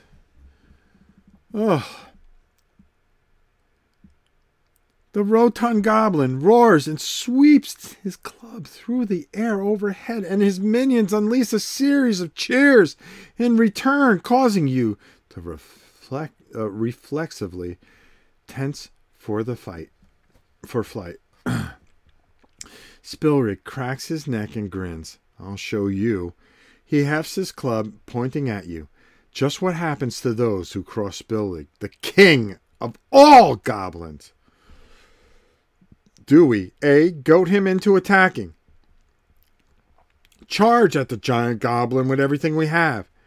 Channel runic lightning into your enemy. Toss the explosive at Spilwig's feet and take cover. Requires point M7 and X or X8 is marked. We have X8 marked. So, who are we gonna have? The solo gaming show says I've got this one, so he does have it. Do we goad him into attacking? Charge the giant goblin with everything you have, or do we toss the explosives at his feet and run for cover? I know what I'm going to pick. But, Mr. Wargaming Show, what are we going to do? Let's see if you are truly as wise as you think you are. Because we know what the wise choice is here. What will it be? Will he set us on the righteous path? Can we take care of the situation at hand? Will the Wargaming Show, solo Wargaming Show, give us a victory here, possibly, over this goblin? Or will he send us to our death with only seven, I ask you, stand on my left? Toss those explosives and take cover, he says. Now there's a man after my own thoughts. 8659. Here we go. 8659. You toss the explosive shells and dive behind an overturned minecart. The sticks roll to Spillig's feet. The sparks dance at the end of the ever-shrinking fuse. The goblin hordes erupt into a cacophonic of screaming and shouting as they scramble over one another, attempting to find cover or fleeing the chamber entirely. Spillig's eyes go wide in a panic. He hefts the nearby minecart and slams it upside down over the explosive. Then he leaps onto the cart, perhaps expecting his weight to be enough to contain the blast. The sizzle of the burning fuse stops, and a moment of silence falls over the cavern. If the story point X8 is marked, well, we have to read 1826.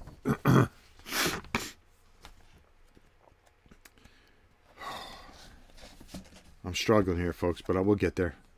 1826, it said.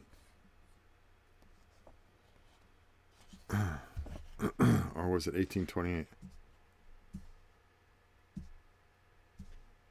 Hold on. 18. If you have. Oh, hold on. Yeah. Oh, 1828.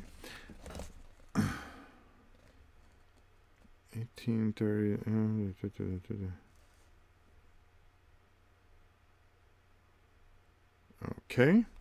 Okay. Another moment passes, and then another moment. Curious goblins begin to poke their heads out from behind the large rock or the mine shafts. Spillig cautiously climbs down from his minecart seated and overturns it. Sitting on the stone floor. Oh, wait a minute. I'm reading the wrong thing. Hold on. Okay. 8659. Sorry, that's on me. I was coughing. 8659. Okay, 3936. I read the wrong one. 39.6. A sound like a rolling thunder fills the mine, and the shock wave from the explosion topple all of the goblins that haven't managed to find cover. Spillig and his minecart are sent hurtling through the air. Spillig slams into the ceiling, then falls through the roof of the foreman's office, causing the entire structure to collapse on top of him. The airborne minecart sails through the chamber, slams into a massive wooden support beam, ricochets off of it, and crashes into the dam behind you. If story point Y far is marked. Yes, it is. Read 3856. Water bursts through the dam, where the minecart has struck a sizable hole in the barrier. The old wood of the dam creaks and groans as the weight of the entire river presses against it. One of the iron bands bends and snaps away from the wall as another hole forms in the destabilized dam. The water level around your feet begins to rise. A panic follows, with countless goblins abandoning their weapons and their reason to scramble over one another and flee towards the mine's entrance. Spillig appears out of the wreckage, bloodied, bruised, and all bloodlust gone from his half-unfocused eyes. He staggers forward and plops the wing helmet back on his head.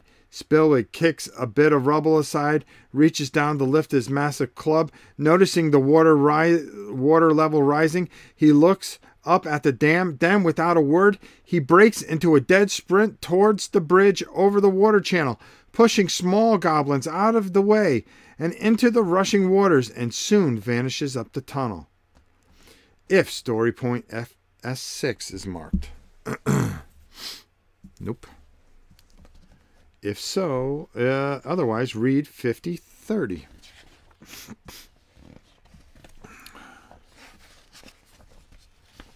You too make a break for the mine's entrance. Pushing aside goblins as necessary, you cross the bridge. The dam groans again and bulges under the weight of the river. It holds back. Then, with a crack like thunder, the entire structure breaks apart and the walls of water that fill the height and width of the chamber is released. You flee up the tunnel alongside the goblins. Soon the water levels has caught up to you and a burst of water throws you and several goblins against the tunnel walls and floors. You lose 3 stamina. Oh no, we're down to 4. You scramble to your feet and keep running. You soon realize that you've ascended above the level where the underground river would have naturally flowed. But the goblin hordes continue on in panic, and you are swept with them through the tunnels, through the pipeworks, and up to the mine entrance.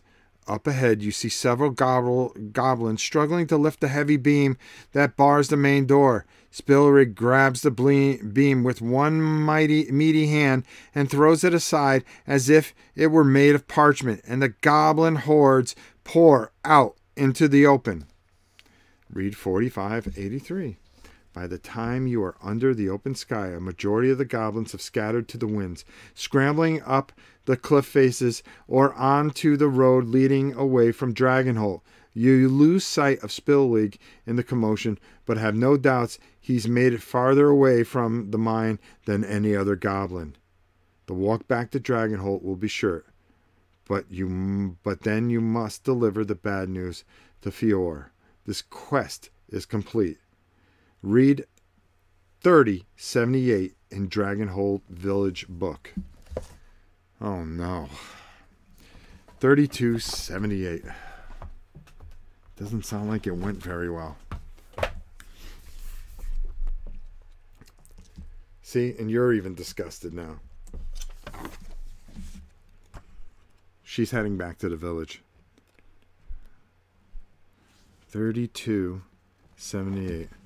Damp and exhausted, your hike back down to the village is far from pleasant.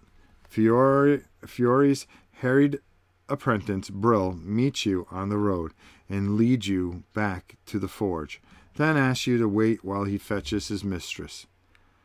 When he beckons you inside where she sits at her desk, Fiora frowns like an unwrought iron. How bad is it? She asks. You explain that the mine is now free of goblins, but less free of water. Fiora sighs and leans back in her chair. That's not good. Clearing that out will take months and a full crew. Still, at least they can work safely with the goblins gone. She drums her fingers on the desk, glares at an iron-strong box resting there, then unlocks it and counts out a small pile of gold coins. Half pay for a half job done, then. She hands you a pouch full of coins, and I do appreciate the effort. It's more than anyone else has been able to do. You gain 50 gold, which wasn't bad, so we did all right. So let's... we have to tell him he has a basement full of goblins. We should give the king the potion to make it a fair fight. He needs to take care of that ASAP. Yeah, you betcha. So, we're at 4 health as we came back here. We're going to mark 1 progress on our heroism. So we have heroism 1. 1 progress in combat training. Combat training. And 1 progress in physical training. Physical training. I got to copy all these things on the back of the book. Mark story point C1. C1. 2-time pass. Now it's 2 times... That's time there. 2-time pass, so that's 4. on there. This encounter is complete. Woof. Boy, we got 50 gold for that. So we made 100 in gold. So now we have 200 gold.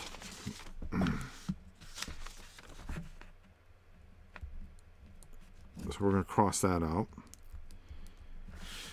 We're going to mark this right in here. We're going to close that up. And wow. Boy, that was some journey. So we went on our first adventure. We went down to the sliver of silver. We fought our way through that. We didn't do too badly. We did a halfly decent job. And we got the goblins out at least. We made some money out of it. We got some bravery and some other points out of it. And I think we did all right. And I think we had a lot of fun. So, let me see. Okay, there we go. So we did pretty good. This was a lot of fun. So that's part 2. We probably won't even try part 3 till after next weekend, because next weekend's the Christmas party. So why don't we plan on maybe doing it on a Monday evening about the same time, that following Monday. Not this Monday, but the following Monday. We'll come back and we'll do our next adventure. But I think even if we don't do any more, you got a good feel for how this goes. And that was just one adventure there. And I think it was a lot of fun. And as you can see, things do pick up. Things can go wrong. We almost died. If we made one wrong turn, we were done for it. And it was a lot of fun. And I think you all did a great job. And I think it was a lot of fun. I liked the whole participation thing. And I had a great time playing it. So I hope you guys did too. My voice just made it to the end. As you can see, I was just starting to lose it. So let's call it an end here for now. We may pick this up again. I had a great time. Guys, excuse me. You can make a nice goblin skin coat. You definitely can at that. Thank you, everybody, for being a part of this and sticking in there. And until next time, it's your old pal Rob saying that I'm going to catch you guys later. And thank you so much for watching this. We had a lot of fun, and we'll do it again real soon.